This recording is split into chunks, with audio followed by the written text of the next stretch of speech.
Olá, bem-vindo de volta a mais um vídeo. Hoje eu vou tratar para vocês sobre o meu portfólio, sobre as facilidades do portfólio, desde as empresas que estão performando pior às melhores, Apple, Microsoft, Google e uma empresa que eu tenho muita vontade de colocar no meu portfólio. Eu vou explicar para vocês por quê, que é a Mastercard, e por fim a gente vai ver como que um super investidor, que é o Bill Ackman, está investindo seu dinheiro no seu fundo e as suas concentrações de portfólio. Bom, esse mês a carteira performou, em fevereiro de 2024, 4,65% em relação a 1% de Ibovespa. Então, estou relativamente bem.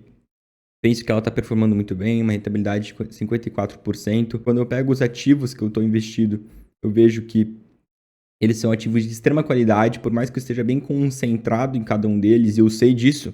Eu não estou concentrando neles sem motivo nenhum.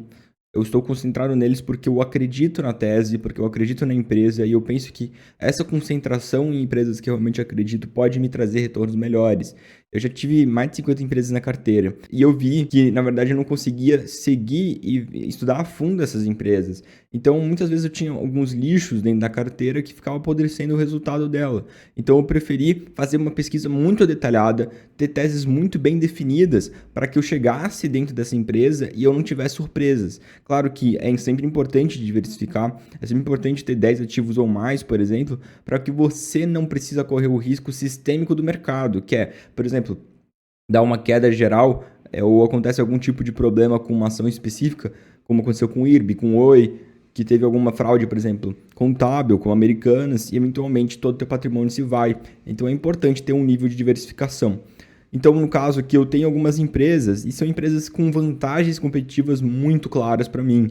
Então, pego a S&P Global, por exemplo, que faz análise de crédito, análise de risco dos investidores, de dívida e assim por diante, principalmente para as grandes empresas. Ele faz parte, junto com a Moody's, que também é uma empresa que está dentro da minha carteira, de um oligopólio dentro dessa área de crédito, beleza? Então, eu gosto muito por ser altamente atrativo, com barreira de entrada muito alta, ter vantagens competitivas muito grandes, de ter margens muito altas. Então, são empresas que, se eu quisesse criar uma empresa assim, eu não conseguiria entrar nesse setor muito fácil. Então, eles têm uma proteção ao preço que eles cobram dos seus consumidores. Então, eu acho muito, muito forte a tese dessas empresas. Além disso, eu tenho, por exemplo, setores de alimento, como a Texas Roadhouse, a Adobe, que é tecnologia, a Apple, a Chipotle, que também é alimentação. Então, eu penso que são empresas, no geral, como um todo, que contemplam vários setores da economia americana e do mundo e que consiga surfar esses crescimentos, além de serem empresas com uma contabilidade muito saudável, que são não estão muito alavancadas, estão com teses muito boas, estão com vantagens competitivas muito boas em relação aos pares. Então eu gosto muito desse portfólio. Quando eu pego essas 10 empresas e coloco uma do lado da outra e comparo com a média móvel 200 dias, o que significa isso? Quer dizer que eu pego o preço delas 200 dias atrás, faço uma média de todos os 200 dias do preço dela. Essa média eu comparo com o preço atual. Então eu vejo quão deslocado ela está da média ou não. Se ela subiu muito de repentemente, ela vai estar muito mais alto. Então a Texas Roadhouse, por exemplo, ela está com um descolamento do preço médio muito alto, do preço médio de 200 períodos, né? Enquanto a Apple não. Então a Apple quer dizer que não performou bem, não está andando a empresa nos seus últimos 200 dias. Então eu vejo que a Apple e a Google têm alguma coisa que os investidores não estão gostando. Porque como que empresas, por exemplo, como a Amazon, como a Microsoft, estão andando e a Apple e a Google não? Principalmente empresas que estão muito relacionadas com inteligência artificial e com essa tecnologia de ponta. Então vamos entender isso um pouco melhor. E além disso, eu gostaria de mostrar para vocês, por exemplo, nos últimos 6 meses, a mesma coisa.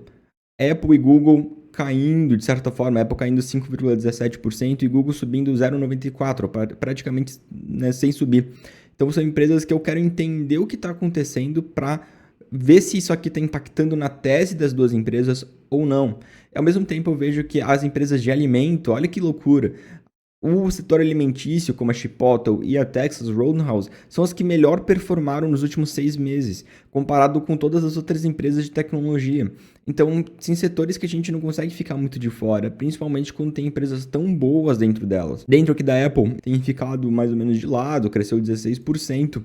E comparado, por exemplo, a Microsoft, que eu coloquei aqui do lado, se eu pegar um ano dela, ela cresceu 61%.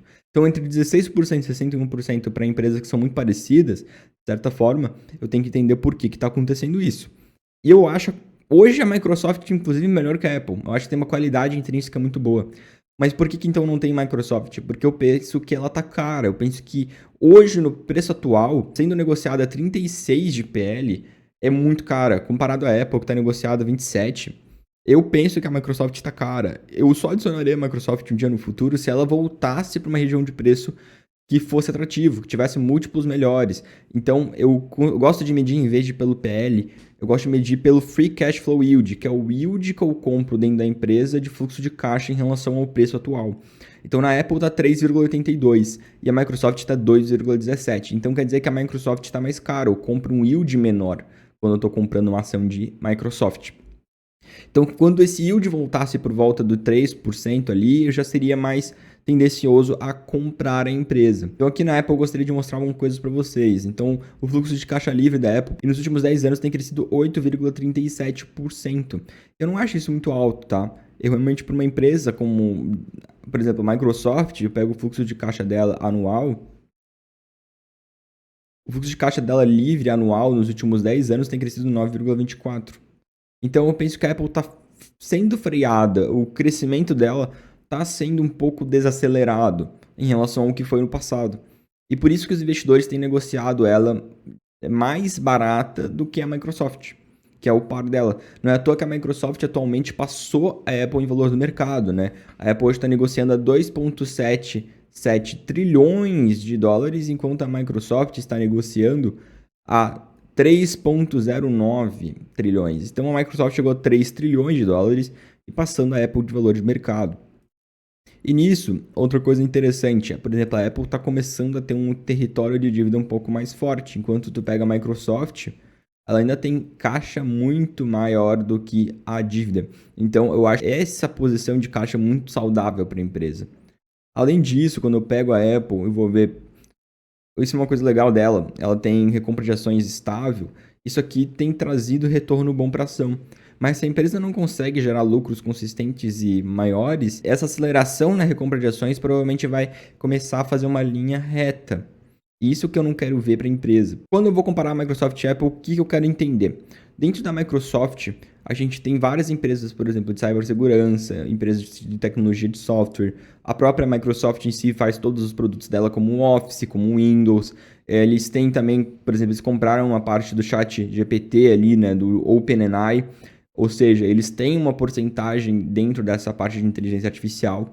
Então a Microsoft está crescendo de uma maneira exponencial. Eles têm Xbox, compraram a Activision Blizzard. Então eles estão diversificando a linha de negócios deles em várias coisas diferentes e isso tem performado nesse fluxo de caixa, que é incrível, é uma coisa assim, fora do normal. Enquanto a Apple, ela tem mantido o fluxo de caixa dela mais ou menos estável, ou seja, dentro da linha de negócios dela, que é boa parte iPhone, uma porcentagem ali de iPad, de AirPods, mas principalmente o grande driver de crescimento da Apple tem sido a parte de serviços.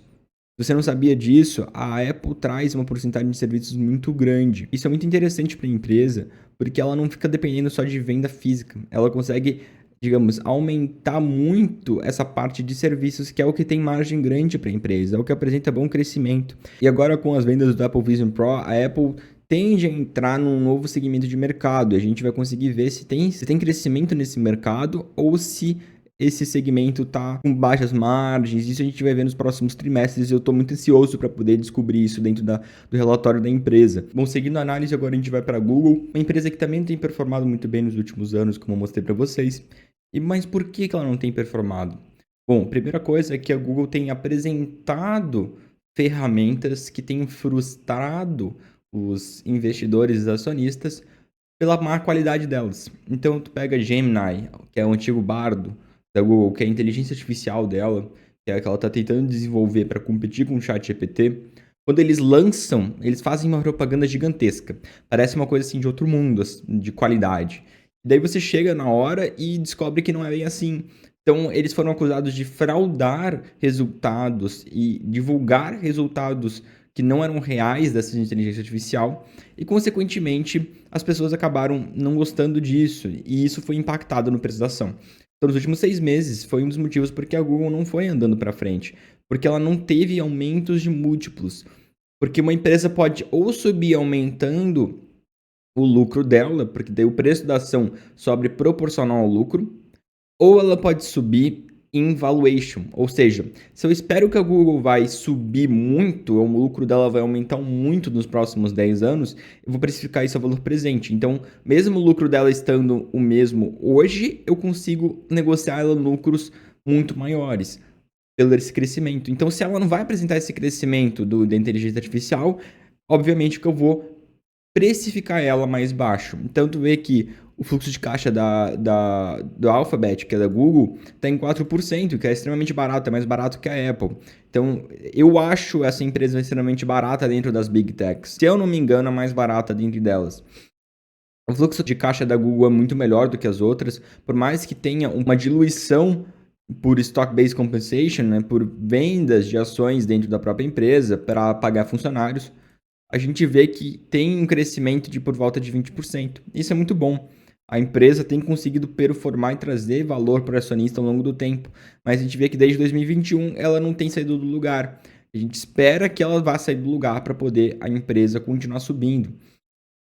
Eu vejo que ela tem muito caixa, ela tem um caixa absurdo e, pensa, 110 bilhões de caixa, ela compra a maior parte das empresas do Brasil à vista. Então, ela está muito tranquila em relação à dívida, inadimplências e assim por diante, ela está muito tranquila. Mas no final, eu vejo a empresa muito barata, eu acho ainda que ela vai apresentar bons resultados, mas eu tenho algumas coisas que eu quero ficar de olho nela. Então, número 1, é importante que, se ela vai demorar para poder soltar uma ferramenta de inteligência artificial como a Google Gemini, que essa ferramenta seja melhor que o ChatGPT. Ou que essa ferramenta funcione melhor que as outras ferramentas do OpenAI. Por quê?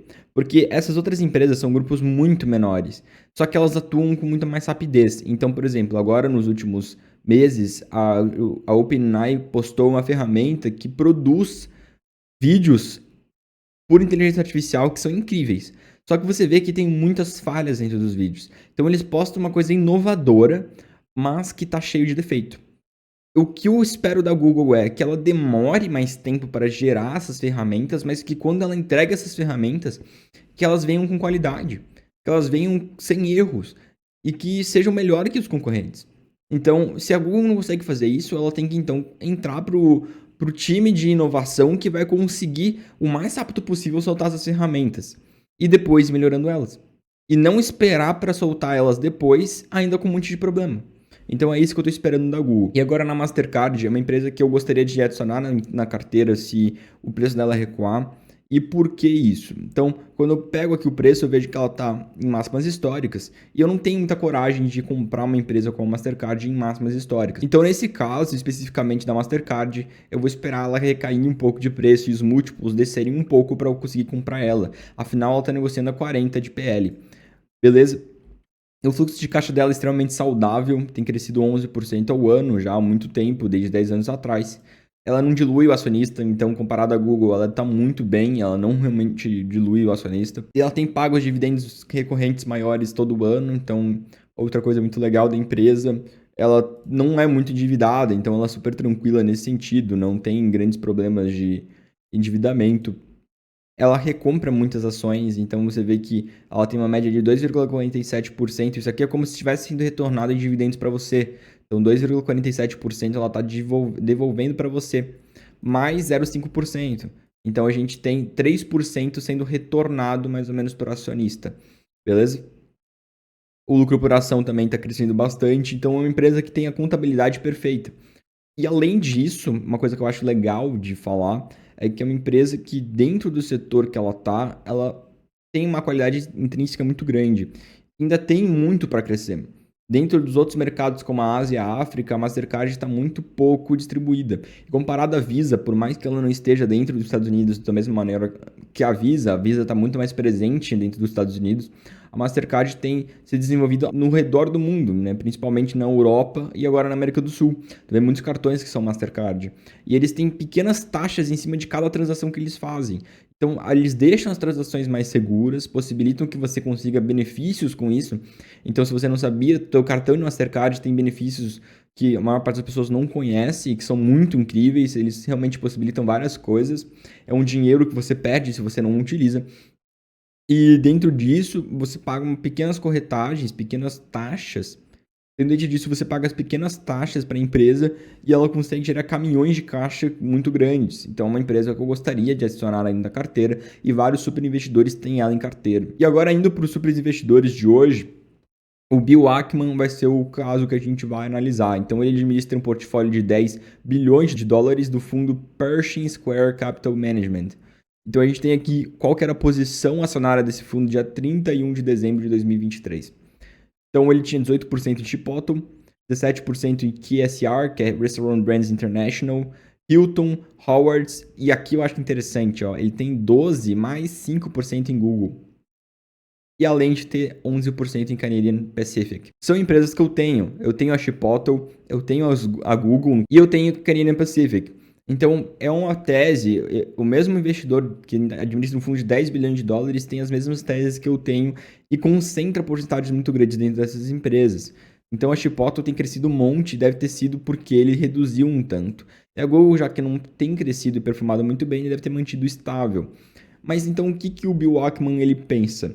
Ele é um investidor conhecido por fazer apostas em empresas que ele pesquisou muito, sabe muito a fundo dessas empresas e tem retornado valor muito grande. Então, mesmo que não sejam empresas baratas, então, por exemplo, a Chipotle não é uma empresa barata. Se eu procuro aqui CMG, vocês vão ver que não é uma empresa barata, está negociada a 60 de PL, mas é uma empresa que tem qualidades intrínsecas muito boas. E é por isso que eu gosto das teses que ele apresenta aqui para a gente, porque obviamente que se super investidores estão fazendo isso, por que eu, pequeno investidor, também não poderia fazer de certa forma, né? Eles têm algum conhecimento que eu não tenha? Então, eu gosto bastante das teses que ele administra, por isso que é tão importante você aprender a fazer suas próprias análises, porque cada análise é pessoal, mas é algo que eu acho legal de acompanhar e eu quis trazer para o vídeo de hoje. Né? Por hoje é só, espero que você tenha gostado. Se sim, por favor, dê uma curtida aqui embaixo, se inscreva no canal, dê um comentário. E lembrando que ao longo da semana eu posto mais 2 vídeos, que é um sobre os cursos de investimento, investido do zero ao avançado, e outro sobre alguma notícia do mercado, algum relatório de empresa, ou eventualmente alguma tese diferente que eu gostaria de apresentar para vocês. Então por hoje é isso, te vejo na próxima.